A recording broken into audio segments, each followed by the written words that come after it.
We all have skin and we all age every day. As our skin gets older and more worn, what are we doing to take care of it?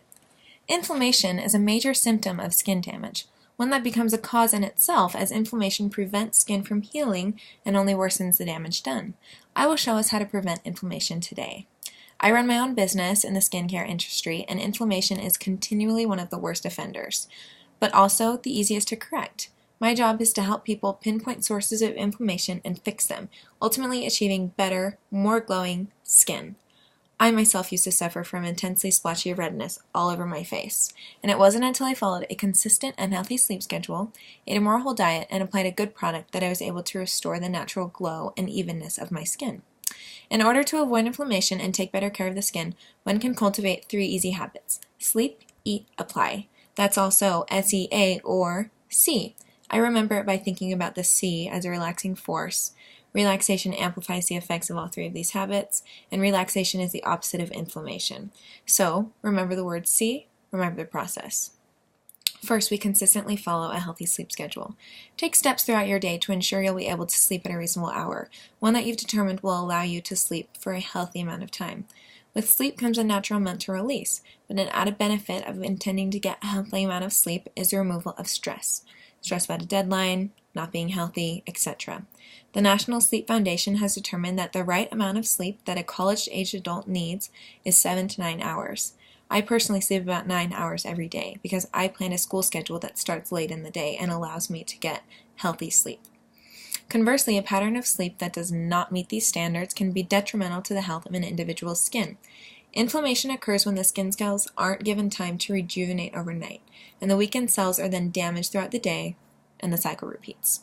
When I don't get enough sleep, or if I have a poor night's sleep, I develop red bags, red cheeks, and I get a zit or two within the next day. The U.S. National Library of Medicine featured an article that detailed the small changes that occur in the body with slight interruptions in sleep schedules, and determined that sleep lost is inflammation elevated. One of the easiest ways to reduce inflammation or avoid it altogether is to sleep better or longer. Another way is to combat inflammation and change your diet. Everyone is affected differently by certain foods. The best way to determine which foods work well for you and which make you sick is to eliminate a few foods for your diet for a week and then add them back in, being mindful of how they affect you. Melissa Hartwig, a certified sports nutritionist and creator of the Whole30, a popular nutrition program, presents nationally about the major benefits of a few minor changes in the diet. She teaches that the body deals well with external factors, but struggles to stay healthy when we consistently feed it inflammatory foods. I myself use the method above, elimination, adding back in, to discover an allergy to dairy and a sensitivity to peanuts. When I eat these things, I develop a rash on my chest and acne around my nose and my chin. Anti-inflammatory foods are whole foods like vegetable, meat proteins, and natural fatty acids. Fatty acids are especially beneficial because they are both anti-inflammatory and they help the skin reduce inflammation and retain moisture, looking healthier and more even. When the body is under siege by inflammatory foods, it can hardly focus on less important cells, hair, skin, and nails, and actually steals proteins from those to build up organs and the gut. Eating an avocado every day, for example, or a handful of almonds can get your skin to a point where it's glowing and smooth. The final step to achieving great skin is to use an anti-inflammatory product. The internal maintenance of the skin can fix almost all inflammation, but for those who want to take their health a step further or do not want to eat or sleep better, using a good product is key. This is like rubbing all the right vitamins into your face. And to determine whether something is good or not, look at the ingredients. If alcohol and acids are listed near the top, this will cause inflammation and redness. If vitamin E and essential extracts like rosemary and lavender are listed near the top, then this product will help calm your inflammation and restore your skin.